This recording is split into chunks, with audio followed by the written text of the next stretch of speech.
Shalom, Assalamualaikum warahmatullahi wabarakatuh. Perkenalkan, nama saya Tirsa Tangel, mahasiswa semester 6 di Universitas Pembangunan Indonesia Manado, Fakultas Ilmu Sosial dan Politik, Prodi Ilmu Politik dengan NIM 2167201005. Dalam video kali ini saya akan membahas tentang pemikiran dari J.J. Rousseau, Immanuel Kant, dan ideologi komunisme. Dalam video kali ini saya akan membahas tentang pemikiran dari Jean-Jacques Rousseau dan pemikiran dari Immanuel Kant dan ideologi kontemporer komunisme. Pertama, pemikiran politik dari J.J. Rousseau. J.J. Rousseau adalah seorang filsuf berpengaruh di abad pencerahan pada abad ke-18. Pemikirannya terutama dalam bidang politik sangat mempengaruhi revolusi di Prancis. Selain sebagai pemikir, Rousseau juga banyak menulis soal musik serta banyak karya-karya terbaiknya terbit. Di antaranya adalah, menurut Rousseau, negara adalah sebuah bentuk pasif dari persatuan beberapa individu yang memiliki sebuah kesamaan tujuan. Kemudian mereka melakukan kontrak yang membentuk pribadi publik yang bergerak dalam rangka politik pemerintahan hanya sah sepanjang masih dapat menjamin kepentingan dan kebebasan warga negara. Teori konflik sosial. Teori konflik sosial telah lama dirumuskan oleh para pemikir filosofi politik sebelum terbitnya karya Rousseau. Rousseau, negara yang memiliki keabsahan memerintah atas kehendak umum atau rakyat memiliki dua hal. Yang pertama kemauan, yang kedua kekuatan. Yang dimaksud Rousseau dengan kemauan adalah kekuasaan legislatif, sedangkan kekuatan adalah kekuasaan eksekutif. Dua bentuk kekuasaan ini harus bekerja sama secara harmonis. Rousseau memandang kekuasaan negara. Ia mengumpamakan negara memiliki 10.000 warga. Kekuasaan negara yang merupakan manifestasi dari penyerahan hak. Kebebasan dan kekuasaan serta kemauan individu haruslah dilihat secara kolektif dan sebagai suatu lembaga politik yang utuh. Meskipun demikian, setiap individu masyarakat yang merupakan objek harus dilihat sebagai suatu entitas individu, bukan sebagai entitas kolektif. Maka setiap orang yang memiliki akses 10.000 dari kekuasaan negara walaupun ia menyerahkan semua haknya pada lembaga politik itu. Kedua, pemikiran politik dari Immanuel Kant. Immanuel Kant adalah pemikir terkemuka tentang pencerahan dan satu filsuf terbesar sepanjang masa. Immanuel Kant lahir pada tanggal 22 April tahun 1724. Immanuel Kant dikenal dengan pendekatan filsafat sebagai kritik. Filsafat sebagai kritik, 3 volume utama Immanuel Kant berjudul Kritik dan seluruh filosofinya berfokus pada penerapan metode kritisnya pada masalah filosofi. Dan Immanuel Kant adalah tentang etika deontologis atau etika kewajiban.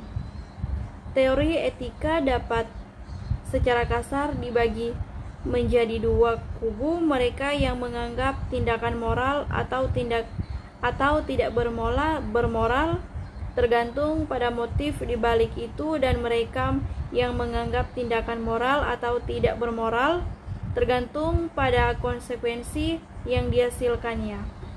Immanuel Kant tegas berada di kubu sebelumnya membuatnya menjadi deontolog daripada seorang sekuensialis dalam hal etika. 3. Politik kontemporer komunisme. Komunisme adalah satu ideologi dunia. Selain kapitalisme dan ideologi lainnya, komunisme lahir sebagai reaksi terhadap kapitalisme di abad ke-19, yang mana mereka itu mementingkan individu pemilik dan mengesampingkan buruh. Dalam komunisme, perubahan sosial harus dimulai dari peran partai komunis. Logika secara ringkas, perubahan sosial dimulai dari buruh Namun, pengorganisasian buruh hanya dapat berhasil jika bernaung di bawah dominasi partai. Partai membutuhkan peran Politbiro sebagai tiktak dapat diringkas perubahan sosial yang hanya bisa berhasil jika dicetuskan oleh Politbiro. Inilah yang menyebabkan komunisme menjadi tumpul dan tidak lagi diminta. Komunisme sebagai ideologi mulai ditetapkan saat meletusnya revolusi Bolshevik di Rusia pada tanggal 7 November 1917. Sejak saat itu, komunisme diterapkan sebagai sebuah ideologi dan disebarluaskan ke negara lain. Pada tahun 2005, negara yang menganut paham komunisme adalah Tiongkok, Vietnam, Kuba, Korea Utara, dan Laos. Utama yang mengajarkan komunisme adalah Karl Marx, tokoh sosialis revolusioner yang banyak menulis naskah di bidang sosial dan ekonomi. Masyarakat komunis tidak bercorak nasional. Masyarakat yang dicita-citakan komunisme adalah masyarakat yang tidak dibatas oleh kesadaran nasional. Masyarakat tanpa kelas yang dianggap akan memberikan suasana hidup yang aman dan tentram dengan tidak adanya hak milik pribadi atas alat produksi dan hapusnya pembagian kerja. Ideologi komunisme di Tiongkok agak lain daripada dengan Marxisme, Leninisme yang diadopsi bekas di Uni Soviet. Mao Zedong menyatakan berbagai filsafat kuno dari Tiongkok dengan Marxisme yang kemudian ia sebut sebagai Maoisme. Demikian pembahasan singkat saya tentang pemikiran politik dari J.J. Rousa dan Immanuel Kant dan ideologi kontemporer komunisme. Terima kasih. Selamat datang di Universitas Pembangunan Indonesia Manado yang terletak dekat dengan kawasan bisnis Bahu Mall Manado. Tempatnya di Kelurahan Bahu, Lingkungan 3 Manado, sangat strategis di pusat kota Manado. Dibangun di atas lahan seluas 2,5 hektar, Universitas Pembangunan Indonesia Manado berdiri megah dengan ruangan 7 lantai, terdiri dari ruangan kelas, ruangan kantor, perpustakaan, laboratorium komputer, laboratorium keperawatan, pengadilan semu, dan laboratorium bahasa, kantin, serta rooftop di lantai atas.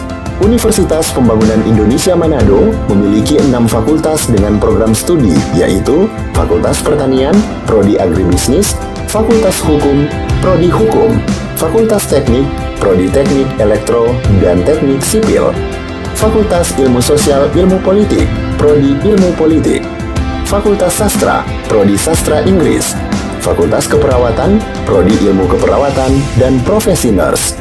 Didukung oleh sumber daya manusia yang berkompeten dan tersertifikasi, Universitas Pembangunan Indonesia Manado memiliki dosen dan tenaga kependidikan dengan latar belakang S2 dan S3 lulusan dalam dan luar negeri. Proses belajar mengajar dilaksanakan dengan teknologi informasi merujuk perkembangan dunia modern saat ini, dilakukan dengan sistem e-learning dan sistem ujian online atau ULAIN.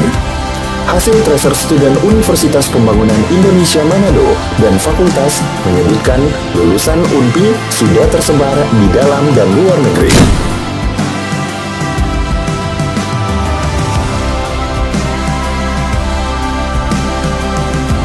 Selamat bergabung putra-putri terbaik bangsa. Kembangkan dirimu, raih cita-citamu setinggi bintang di langit. Kami siap menghasilkan generasi terbaik dan pemimpin di masa depan.